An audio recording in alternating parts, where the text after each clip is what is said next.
this was the end of the corruption in Cuba.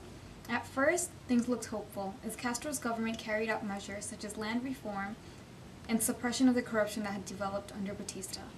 The U.S. initially welcomed what looked like a democratic Cuba, but a rude awakening came within a few months when Castro established military tribunals for political opponents and jailed hundreds. In April 1959, Castro visited the United States and was refused a meeting with President Eisenhower, soon after which Castro decided to join forces with the Soviet Union. In February 1960, Cuba signed an agreement to buy oil from the USSR. When the U.S.-owned refineries in Cuba refused to process the oil, they were expropriated, and the United States broke off diplomatic relations with the Castro government soon afterward.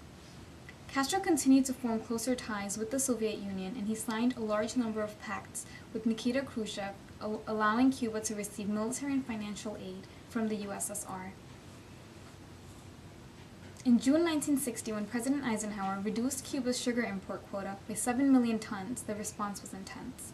Cuba nationalized $850 million worth of U.S. property and businesses, and the revolutionary government also grabbed control of the nation by nationalizing industry, expropriating property owned by Cubans and non-Cubans, and collectivizing agriculture. These policies alienated supporters of the revolution among the middle and upper classes. Over 1 million Cubans later migrated to the U.S., forming a vocal anti-Castro community in Miami, actively supported and funded by successive U.S. administrations.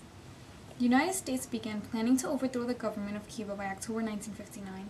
On April 17, 1961, the U.S. sent 1,400 CIA-trained invaders to the Bay of Pigs, and the Cubans killed many of them and captured 1,000. Following this invasion, Castro declared that he was a Marxist-Leninist and that Cuba was adopting communism. Tensions between Cuba and the U.S. heightened during the 1962 missile crisis, which nearly brought the U.S. and the USSR into nuclear conflict and severed all ties between Cuba and the United States.